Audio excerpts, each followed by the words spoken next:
How often does it happen that in your post-race analysis you discover that you've made a mistake because you lost focus and you didn't do what you were supposed to do? Well, to cheer you up, I'll tell you that it happens to most of us, actually probably all of us. And there are also ways to fix this. So I will be telling you today in this episode how to deal with the lose of focus, actually how to prevent that, and then also what to do when it happens during the race. I'll give you a very precise solution for that. So stay with me till the end. Enjoy!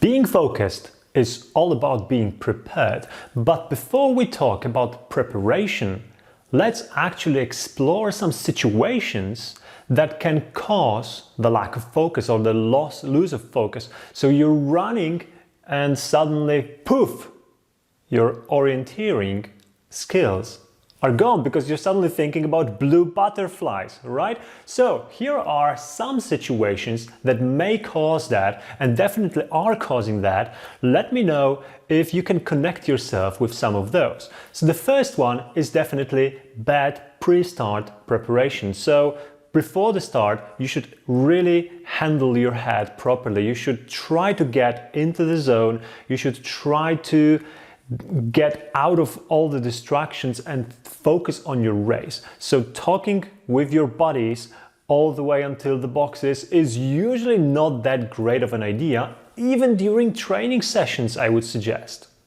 Another situation is simply a longer leg in a forest. You're running, or actually not even the forest, the sprint qualifies here as well. So you're running the longer leg and it's an easy one. You know what to do, you know where you are going, you know that there is another 400, 500 meters. So suddenly your brain takes a moment to relax, to take it easy, to think about how great it's going to be after the race when you already take the first place that you're dreaming about, and suddenly, bam! You're running into a crossing that you didn't expect and you're surprised.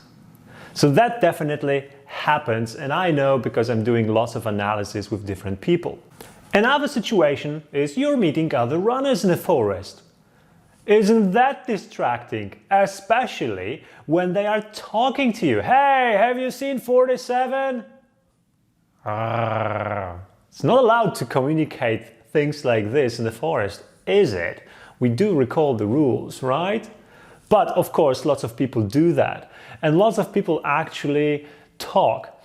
Even if they don't talk, they are a distraction because you're talking to yourself in your head and you're thinking, oh, is this person from my category or not?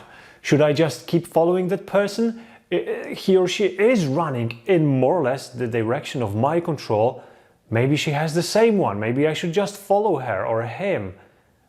And then suddenly it's not your control. Or you're suddenly missing some key elements that you were supposed to tick off during your leg, and you're lost again, and precious seconds and sometimes actually quite often minutes are gone.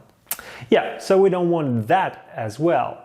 Another one is you're running through the forest, you tumble and fall, or you scratch yourself while running through the blackberry bushes, or you hit your shin on the rock, or at least some kind of wood, and it hurts like hell. This is also distracting. And this very often is causing you to lose focus too. Especially the tumbling part. You just fall down, your map is flying out, you're losing the sense of direction, you're getting up, dusting yourself, and suddenly you're like, okay, where was I? Right? That's exactly the situation. You have to be able to come back to where you were quite comfortably. Another one is you're running through the spectator's control. Isn't that distracting? Sometimes to some people. So, you know, people are cheering over there. There is lots of noise. You want to look good. You want to look fast. You want to look fresh. So instead of doing what you're supposed to be doing, you're actually thinking about what is happening with your outlook instead of what is happening with your map. and orienteering, and you're losing focus again. Another one that I want to mention is that it's very often that people lose focus when they are not subscribed to this channel. So if you're not subscribed to this channel, you should definitely do it right now. Alright, so let's see. What causes the brain to be more susceptible to the lack of focus? There are, of course, many things that can contribute to this, but I will talk about a few of them that are the most important. The first one I want to mention is stress. If you feel stress, it definitely causes you to lose focus more often because you get distracted by what you are stressed about. So, of course, this is something to definitely take care of. The second thing I want to mention is a little bit similar to stress, and that's too many thoughts circling around in your head. If you have things that you have to deal with, or the things that cause you to think a lot about them, they will tend to get into your way while you're running. So you will be running and suddenly a thought will pop in your head. I wonder how Maria is doing today. Yeah, I'm sure that happened to many of you during the race. Probably not Maria, but maybe someone else, maybe something else. It's definitely an issue. The next one is fatigue. And I don't mean like being tired in general, being overtrained. Of course, that could cause the lack of focus too, but I'm actually talking about a situation that might take place during every longer race. If you're not 100% prepared to run this longer distance, whatever it might be for you, then probably towards the end of the race, you will be so tired that it will actually be hard to think straight. Right? Does it happen? Can you recall a race where the last few controls you were really struggling to find your way on the map and avoid major mistakes, right? It's definitely something that you need to be careful about. All right, the next thing that can cause the lack of focus is insufficient sleep. And that one is pretty easy to understand. If you didn't have enough sleep, your brain is not fully rested, therefore it's not fully functional. And the last one I want to mention is medical conditions like ADHD or hormone imbalances. So this is something that we're not going to talk about over here because I'm not a doctor and I can't give you any advices in that area. If you think that your lack of focus might be coming from this, or you already know that, then you already know that contacting a doctor is a better way to approach this rather than looking for the answer on YouTube. What's important is that ability to focus for longer periods of time is a skill and it can be trained therefore, and we are doing it through our lives. But unfortunately, the world that we live in nowadays is constructed in a way that is destroying our ability for longer focus. I'm talking about screen time, I'm talking about social medias, and of course I'm not talking about you, I'm talking about all the other people, not you definitely, right?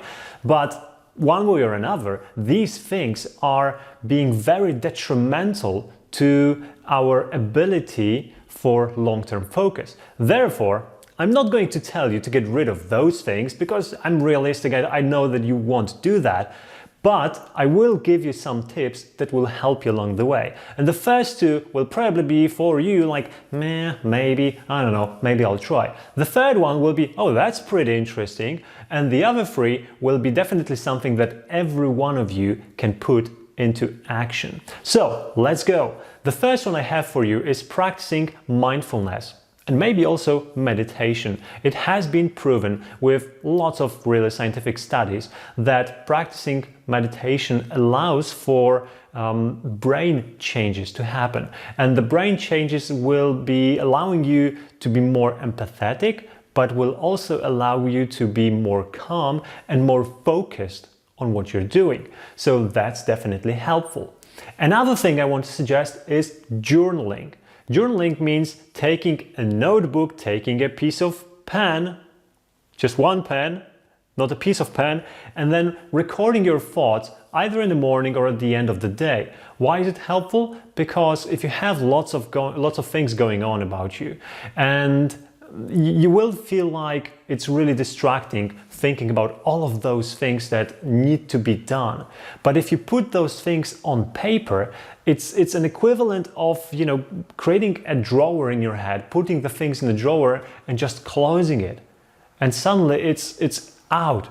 And your brain knows that when it's needed, you can open the drawer and get back to it, but it's not like circling around all the time and coming to your attention every 10 minutes. So that's why journaling actually helps. So if you're able to do that, it will help you not only in orienteering, but in life in general.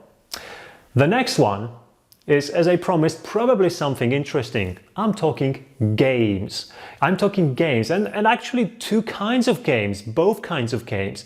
The kinds of chess games or board games, and also computer games. So the first kind is definitely helpful because these kind of games are designed to keep you focused, right? So imagine you're playing Sudoku just by yourself. You don't need anyone to do that, right? And it's a puzzle that you need to solve. So any kind of puzzle or jigsaws that you can engage yourselves with for a longer period of time will definitely prove to be beneficial. Also, the board games where you're trying to beat the game or beat the opponent and find the optimal solution and think of the best move all the time, they will work in the same way. Now, computer games, they are a little bit of a separate category, and many people will say, now, computer games don't do that, but I think they do, and I'm going to suggest to you that it is possible to train your attention or attention span with computer games, but either with the right kind of computer games or with the right mindset while playing those computer games. So the right kind of computer games are the ones that are kind of jigsaw or puzzle computer games, because it's basically the equivalent of doing the Sudoku, playing chess or something like that. But all the other games, well, it's kind of controversial, you can say, right? So let's imagine that you're playing Candy Crush on your phone, right? And you're doing it as a leisure activity. It is kind of a puzzle, but you're not really trying hard, just moving blocks around or candies. You're moving candies around and just, you know, let's see what happens if I move this one, right? That's not the kind of mindset you want to have while playing that game. I mean, for leisure activity, sure, it's good, but for training your focus, it's absolutely bad. At the same time, if you play like Witcher 3, for example, game, and you're playing it with the mindset to be optimal, to beat the opponents with taking as little damage as possible, you're challenging yourself constantly, and your brain therefore is working all the time trying to find the best possible solutions in every kind of a situation you encounter in the game, I would suggest that this actually keeps you focused all the time. And I know that I play games like that, and I know that it definitely makes me super focused, because whenever my wife says anything to me while I'm focused on the game, sometimes I don't even remember that she talked to me. Even if I reply, that's the best part. All right, the last three are more focused on the competition itself, so the things that actually happen before the competition. The first one is a good night's sleep. It's pretty obvious, but it's worth underlining that good rest before the competition will help you a lot, because the rested brain has a better ability to focus and basically work and solve the puzzles. And orienteering, it's kind of like a puzzle game while you're running, isn't it, right? The next one is listening to music. So before the start, if you put some headphones on and you put on some music, especially the instrumental music, classical music is proven definitely to work that way. It has a calming effect on your mind. So it will calm your nerves, it will put you into the right place, so that later on when you take it off, you can actually have more focus on what's right in front of you.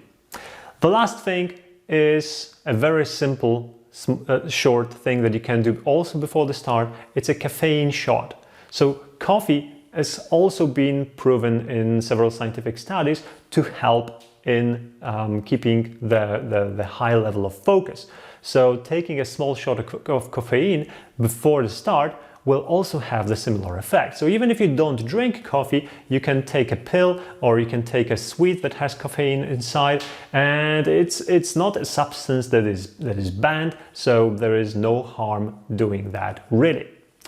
And that's it. All the things that you can do before the race. Now, you're probably more interested in what you can do while you lose focus during the race. How to regain the focus when it's lost during the race. That's a really interesting question. And now we finally come to the most important part of this video. I'm going to tell you what to do when you already lost your focus during the race. How to get rid of it and how to come back. So there are actually like 3 steps to it.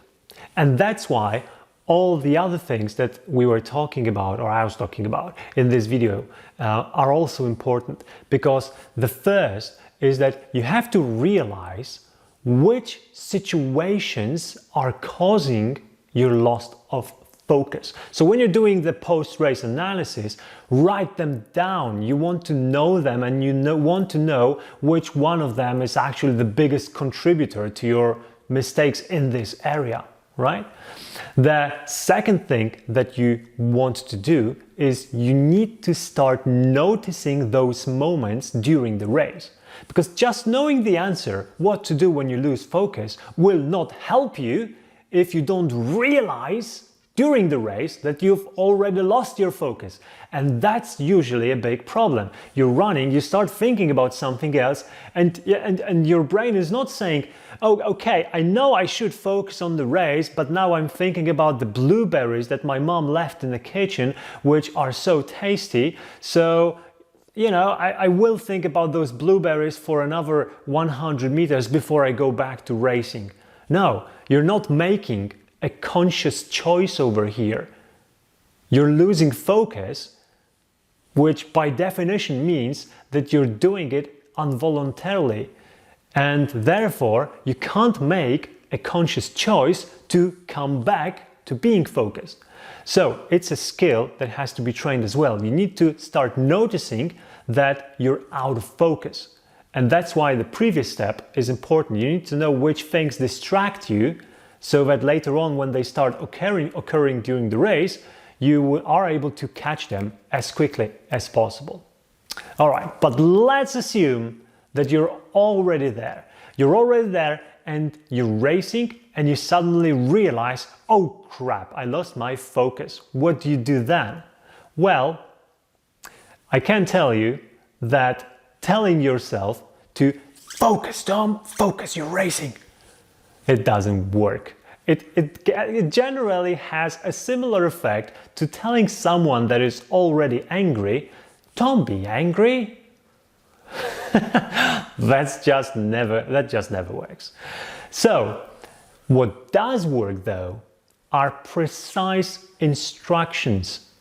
Your brain is wired to follow precise instructions. So if you give precise instructions to yourself, it will work. What kind of instructions I'm talking about? Well, I will give you an example for myself, and then you can pick something that will work for you and improve on it if you feel like it. So my idea of getting back to focus is talking to myself in my head about the things that are actually for me the most important during the race. So when I realize that I'm out of focus, I will immediately say to myself, check the compass. Because the first thing I want to do when I'm for some time out of the map is to make sure that I'm running in the right direction. If I'm running in the right direction, at least I know that I probably don't have to stop. The next thought that comes to my head is, Verify your plan. Do I have the plan? Am I running a leg with a plan? What kind of things I want to find? Where am I? What's the next item I want to check off the list on this leg, right? So I'm immediately making sure that I know what I'm searching for. The next thing that comes to my head after this is check the contours and the greenery around you. Right? So I'm making sure that it fits, that if I should have a hill on the left, there is a hill on the left. If I should have a clearing on the right or a darker greener forest on the right, there it is, right? So I'm kind of making sure that I'm where I'm supposed to be. If anything misses, I'm immediately slowing down and making sure that I don't actually have to stop. Because if I see some real red flags, I'm immediately stopping and figuring out where I am. Unless, of course, there is a big feature somewhere up ahead that will catch me one way or another, then I can just keep pushing until I reach this bigger feature, right? So these are the precise instructions that you can give to yourself as well. Check the contours. Check the compass. Verify if you have an attack point. Check the control description. Right? The things that will cause a specific response from your body and from your mind, from your head. These things will bring you back to racing, and these things will keep you focused a lot more efficiently than telling yourself, focus. That just doesn't work. All right, I'm going to leave you with that. Hopefully this was something useful. If you think that it was, give this video a like down below and subscribe to the channel if you haven't already. And also, let me know in the comments what causes you to lack focus. And if you have any other method to regain the lost concentration, absolutely share in the comments. Because we are all here to learn and we can learn from each other. So if you have something to add to what I've just said, please do. Thank you so much for watching. See you in the next one.